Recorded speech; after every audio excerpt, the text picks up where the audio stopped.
and welcome to Imagine This Stories for Lent. Guess what? After today's story, we will have finished the entire first chapter of the book of Mark. And this chapter, it ends with a really good story. So sit back, relax, kick off your shoes, and for the next couple of minutes, imagine this.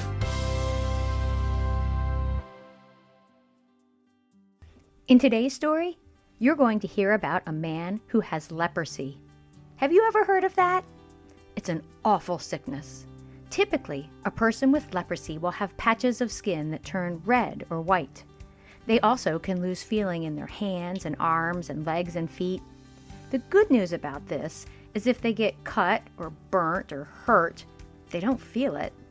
The bad news about this is if they get cut or burnt or hurt, they don't feel it. And the cuts or burns or sores can get really infected without them even knowing. Now, back in Jesus' time, people with leprosy didn't get better. Today, we have medicine that cures it, so you do not have to worry about getting leprosy. And back in Jesus' time, if a person had leprosy, they would have to let everyone around them know. When they came near people, they would have to call out, "Unclean! Unclean!" As you can imagine, the people with leprosy led very difficult lives. One day, a man with leprosy came and knelt in front of Jesus. Can you imagine what the people who saw this happen must have been thinking? I imagine even Jesus' disciples were like, "What is happening here?" The man said to Jesus, "If you're willing, you can heal me and make me clean." I love what the Bible says next. It says Jesus was moved with compassion. Jesus felt grace and kindness, mercy, sorrow, and sympathy all at once for this man. And then Jesus reached out his hand and touched the man. What? Doesn't Jesus know that's how you get leprosy? From touching someone with it? But Jesus wasn't looking at the disease. He was looking at the person. Jesus said, "I am willing. Be healed." Instantly, the leprosy disappeared and the man was healed. Then Jesus sent him on his way with a stern warning.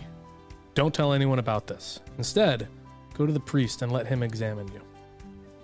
Do you suppose this is what the man did? Nope. He told everyone what had just happened. I mean, I get it. He had an awful disease, and now, with a word and a single touch from Jesus, he was well. To be fair, I probably would have been shouting it from the rooftops. Now he could be with people again. Now he could go to the synagogue or church again. Now he could see his family again. Unfortunately, because he told so many people, and then they told people, and then they told people, large crowds soon surrounded Jesus, and he couldn't even enter a town. Instead, Jesus had to stay, guess where? Yup, in the wilderness, in secluded places with rocks and dirt and dried up shrubs. But that didn't stop people from finding him. Nope. People from everywhere kept coming to find him. They wanted to see and listen to Jesus and be healed. And that's pretty cool. Well, we did it. In 1 week, we made it through one chapter of Mark. Just 15 more to go. Jesus did a lot of things in this short chapter. So today, on the 7th day of Lent, I encourage you to look for ways that God has healed or helped you. Maybe he helped you feel better when you were afraid or sick. Maybe he stopped you from saying something mean to someone, or stopped you from yelling at your kids when they didn't deserve it. Whatever it is, take a minute and thank God for this. Thank him for his kindness and compassion and mercy and sympathy.